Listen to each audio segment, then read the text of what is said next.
যাতে নাহি কেউ পাম তুহাৰী চৰণ ৰেণু শতকোটি বাৰ এক কৰোঁ প্ৰণাম।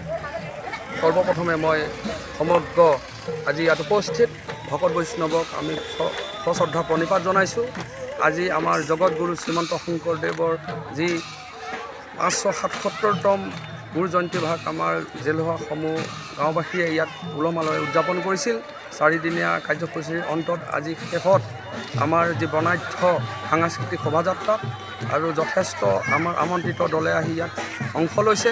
আৰু তাৰ লগতে আমাৰ গাঁৱৰে বিভিন্ন মইনা পাৰিজাত তথা যুৱক যুৱতী আৰু আই মাতৃসকলেও ইয়াতে অংশগ্ৰহণ কৰি সেই বৰ্ণিঢ শোভাযাত্ৰাৰ ভাগৱতসহ মানে গোটেই বস্তুটো প্ৰৱৰ্ধন কৰি তুলিছে, বৰ্ণিল কৰি তুলিছে। ইয়াত বিহু জাতি জনগোষ্ঠীৰ বা আমাৰ জাতি জনগোষ্ঠীৰ সংস্কৃতি প্ৰতিফলন কৰা হৈছে। হয়, আৰু সকলোলৈকে আমাৰ সশ্ৰদ্ধা প্ৰণিপাত জনাওঁ।